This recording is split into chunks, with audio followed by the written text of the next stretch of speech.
Jika tadi malam kita di Janjang 40, hari ini kita menaiki Janjang Gudang untuk menemui kuliner nasi kapau.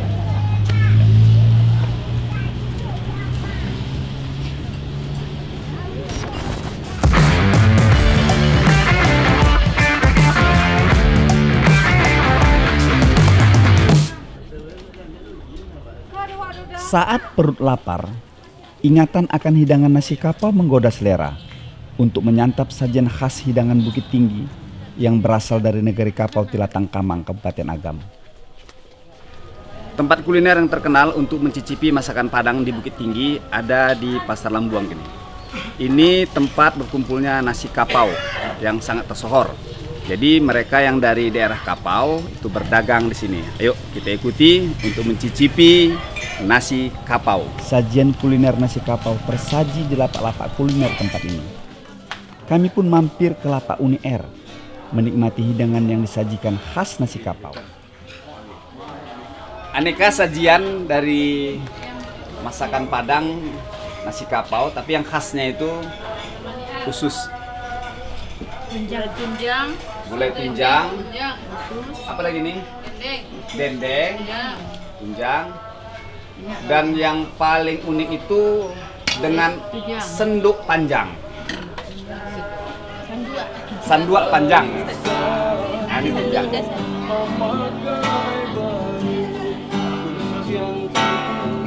Menyantap nasi kapau diiringi irama Minang yang sahdu dari petikan gitar pengamen jalanan tempat ini. Makan nasi kapau tuh sensasinya minum dengan air hangat.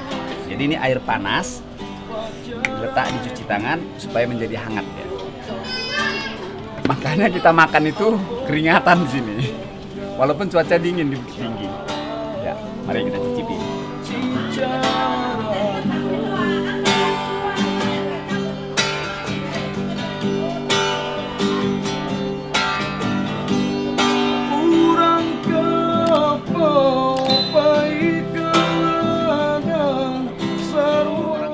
Puas menikmati nasi kapau, kami menuju Taman Panorama Bukit Tinggi untuk menelusuri jejak sejarah bunker Jepang masa lampau yang disebut dengan Lobang Jepang.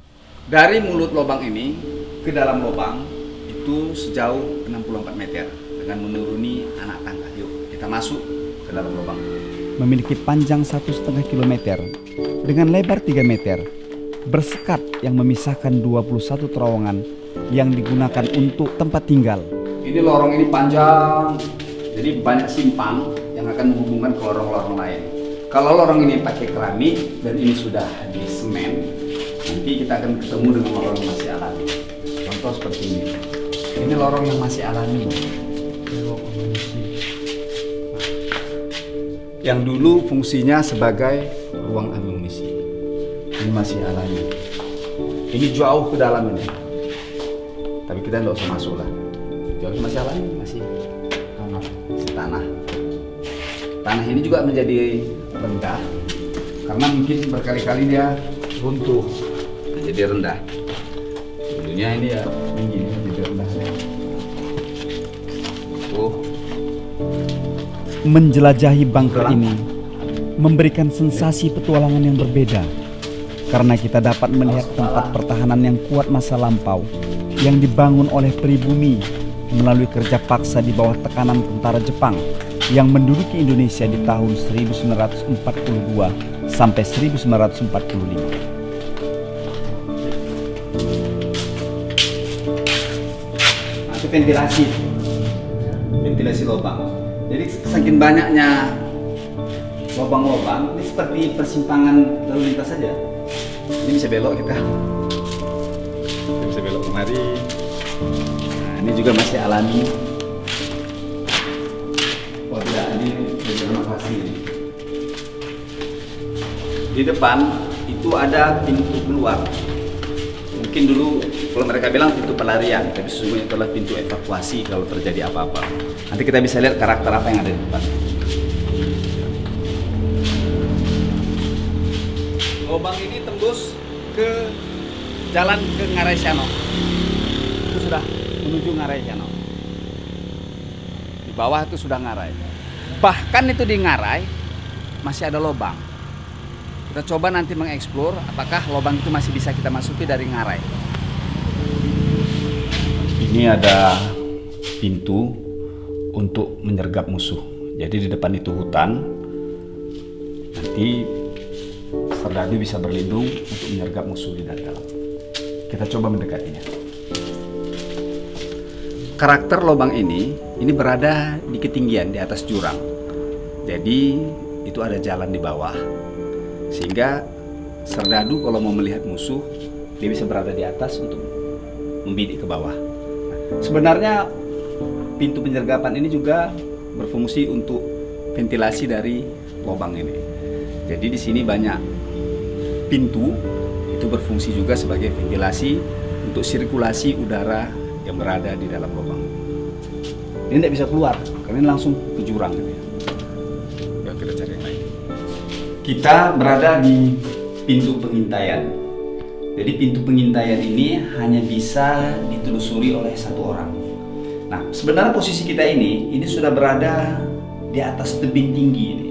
Jadi di bawah ini sudah jurang. Jadi kalau kita lihat di bawah ini, di bawah sudah jurang dari lubang tadi itu. Nah, mereka naik lagi ke atas, itu bisa kita lihat. Naik lagi ke atas untuk mengintai musuh di bawah. Jadi untuk mengawasi musuh, serangan musuh, ada pasukan yang menjaga di atas. Dari sini. Lubangnya kecil, hanya bisa satu orang.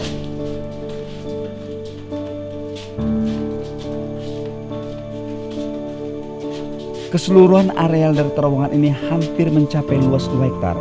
Memiliki 6 pintu, 1 pintu terletak di Taman Panorama yang pintu masuk bagi pengunjung, sementara yang lain berada di jalan menuju Ngarai Sianok.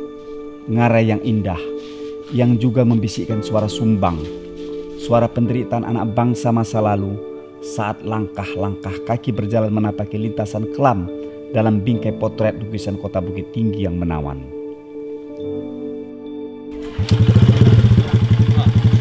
Alam begitu banyak menyuguhkan panorama indah di Bukit Tinggi.